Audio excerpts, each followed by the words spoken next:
আসসালামু আলাইকুম রহমতুল্লাহ। চুয়াডাঙ্গা মসজিদের ভিতর দেখাবো, পুরোটা ভিডিও দেখে গঠনমূলক একটা কমেন্ট প্রিয় বন্ধুরা। যে পরিস্থিতিতে ওনারা নামাজ পড়েন একেবারে কষ্টদায়ক। দেখেন, আসলেই ওনার কথা শুনলে খুবই কষ্ট লাগে যে আসলেই এত বড় লোক আমাদের এই চত্বরে বা এত লোকজন আছেন, অনেক মেম্বার, চেয়ারম্যান, আরও বিভিন্ন লোকজন আছে। দেখেন মসজিদের ভিতরটা এত কষ্ট করে মানুষ নামাজ পড়ে, সেটা বলে বোঝাইতে পারবো না যদি আপনারা না আসতেন। দেখেন পরিস্থিতি কেমন, পুরো ভিতরটাই একেবারে অন্যরকম। খুবই কষ্ট লাগছে। নামাজ পড়লাম একদিন।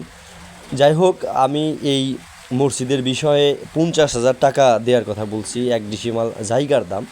যদি আল্লাহ তালা তৌফিক দেয়, আপনারা দোয়া করেন, আপনারা সহযোগিতা করেন, তাইলে হয়তো আমি দিতে পারবো, দিকে সক্ষম হইব। অনেকে টাকা দিছেন কিছু, আমি যাদেরকে ফোন দিছি দেখেন ভিতরের অবস্থা একেবারে কষ্টদায়ক। যাদেরকে ফোন দিছি বা যারা ভিডিও না দেখেই কিছু সামনাসামনি কথা বলছি, অনেকেই দিছেন, এখনও নাম প্রকাশ করতেছি না। এই ভিডিওর মধ্যে থেকেই শুরু হবে আমাদের এই কাজগুলো। তো আগামী সোমবারেই সম্ভবত শুনছি যে কাজের উদ্বোধন হবে। সকলেই পাশে থাকবেন, দোয়া করবেন।